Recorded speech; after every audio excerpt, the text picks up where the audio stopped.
By way of introduction, the reason why I felt that we have to meet Rabbi Friedman, I got an email with a video, but it wasn't a regular video. It was a video of an introduction to Masechtas Yuma with a point-by-point, visual-by-visual of the Avodas Yom Kippurim, which is prominently featured in our upcoming Masechta.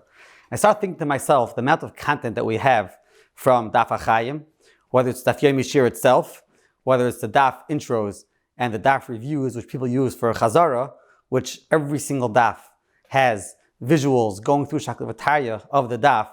I said, I have to meet the person behind the videos. We never see you on screen, so thank you for acquiescing to this. I'm glad about that. I'm really actually quite glad about that. Thank you for acquiescing to this discussion.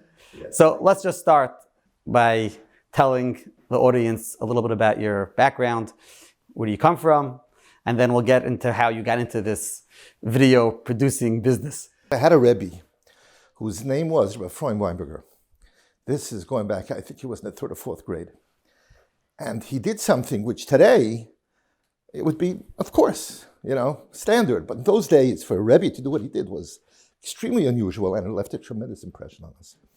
When it came to the parshas of the Kohen Gadol, with the Kohen Shemona Begodim, the whole parshas Teruma, the Tzava, he created a full-size beged of the Shemona Begodim, and he brought it into class. And during the week, everybody had an opportunity to put it on, as we learned the Psukim, which was, it was like an honor. It was like an amazing thing, and it left a really impression on us. So all the years, I definitely had a tremendous netiya towards Mishkan V'Kelim, obviously the Shemona Begodim, etc. So I used to learn the parshas all the time. I mean, during the years. So as we go on, I was originally going to go into chinuch. When I left the Koil, I learned Chassan Sefer. I was going to into chinuch, but it didn't quite work out, parnasa-wise, etc. I had no backing, etc. So I decided to just go into graphic arts, since I was an artist. Matana from Hashem for sure. Could you tell us a little bit about your art when you were growing up? When you were a child, you used to be doodling around. How'd that play out? So in camp, we had an opportunity to really develop our talents. It was really fantastic. It wasn't like today, everything's computerized, etc. You have to do everything by hand. And it helped us develop our talents, whatever it was, music, art, etc., etc. So it was, camp was a tremendous boost for developing your talents. But eventually, I like I said, I didn't go to chinuch, which I wanted to, but I ended up going into graphics for Panasa.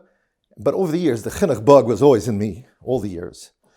And eventually, once the computer caught up with to the point where I could start doing things on a different type of basis, I decided to jump into a project that always was very close to me, the Beis Hamikdash. And Baruch Hashem, we were able to produce a 3D walkthrough of the Beis Hamikdash, which took many, many years, because even at that point, computers were quite slow, so to speak, compared to today. But Baruch Hashem, we pushed it through.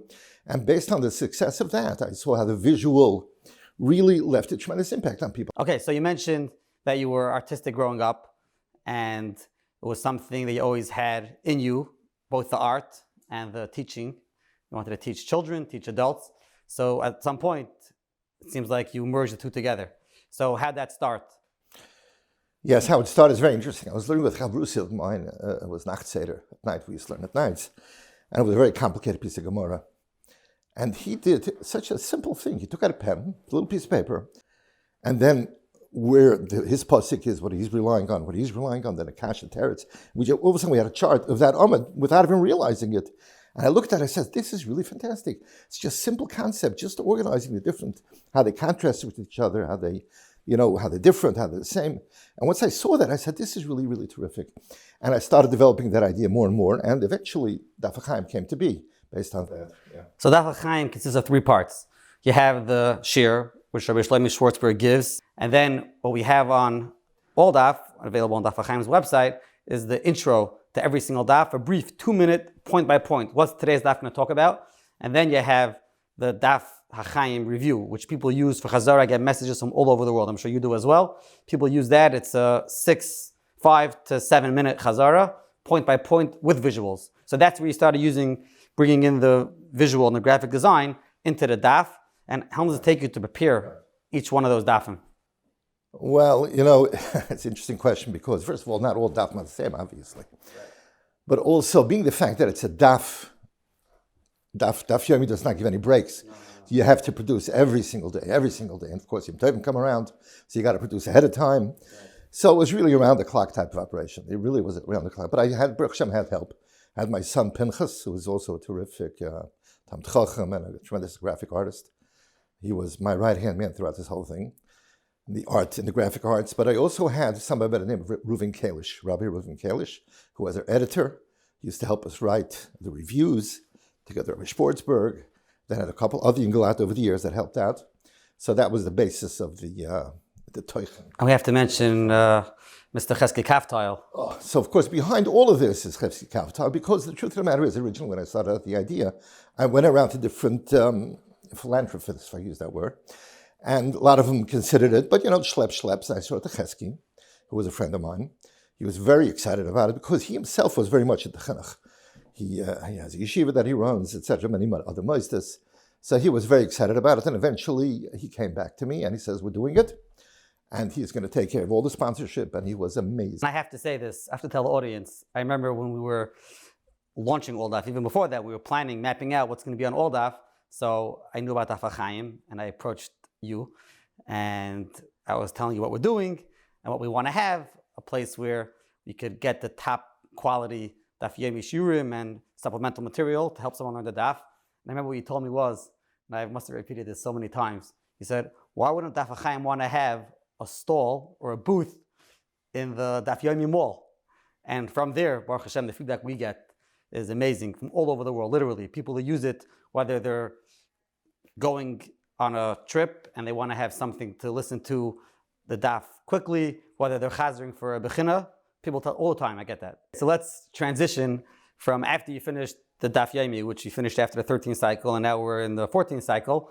So you transition more to focusing on Masechta overviews. And now Yuma's coming up, and you produced this magnificent art, no better word for it, as an introduction, an overview of Masechtas Yuma. So tell us what went into that.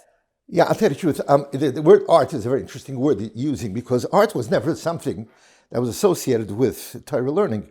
And it's just something that really exploded in this generation, starting with Art Scroll, etc., which is unbelievable. They opened up the whole world. And the word art has stuck. And here we are using art in a very, I guess you can call it positive, legitimate way to help the learning. And it really has made a tremendous impact, Baruch Hashem. So these visuals that we do, it nails it down, and all of a sudden it becomes alive. And you can relate to it all of a sudden. Take the word Emorim, right? What is Emorim? All my life, I'm growing up with the word Emorim. It's all over the place for Yikra. But what is it? Till I was finally able to sit down and remember Rabbi Belsky. We did a video with Rabbi Belsky. We were Zoche Baruch Hashem not that many years ago, previous cycle, Daf Yomi, by Chulim. And he gave us a private preview, just me and my sons. We videotaped it. And he taught us what Emorim is. I saw it for the first time in my life. What is Emorim? So Baruch Hashem, we were able to bring it out in our videos. And now people feel very comfortable with the concepts that they were never comfortable with before that. So just to wrap things up, so now you're working on introductions to the Masechtas, and hopefully I'm sure that's something that you're looking forward to producing as the Daf Yomi cycle continues. Anything else that you're working on, or something that you're dreaming about working on, that if you had the time, the funding, and anything else that you need? Abaya Hav Masada Seder Meracha, which basically is a listing of every day that was done in the Beis HaMikdash. And when we daven every day, and something that we daven every day, and we don't really pay attention to it because it's not fleshed out in the memra. And unless you learn the sugya real deep, you'll know it. Otherwise, it's not. So I was hoping to be able to do a full presentation on that. But Daf Yomi Latn Ishleben, you got to go and you got to move. Masechta is coming, which is Sukkot. So we have to start working on Sukkah already. And after that comes Rosh Hashanah. And just to point out, we're learning Yuma now for the next few months. It ends in the middle of the summer, and then you start Masechta Sukkah, which literally ends the week before Rosh Hashanah. Yes. So the Masechtas now are literally in Yana de Yoma, and you're starting if I could call them the easier Masechtas, the more relevant Masechtas, the more familiar Masechtas in Seder Mayid. It's the perfect time to jump in and learn through these Masechtas. Yuma, Sukkah, Rosh Hashanah, Beya, Megillah, Tainus. What a great time to join. Especially Rosh Hashanah, which allows us to do a lot of things. We have to do with the Middle of Levana, with the sun, the Tekuf Hashanah. A lot to do over there. And Baruch Hashem, there's a lot of things to do still. So that should help. We should to continue. It should be a schus for us, and it should be a schus for Klal Yisrael. They should be able to bring up the Havana in terms of the visual.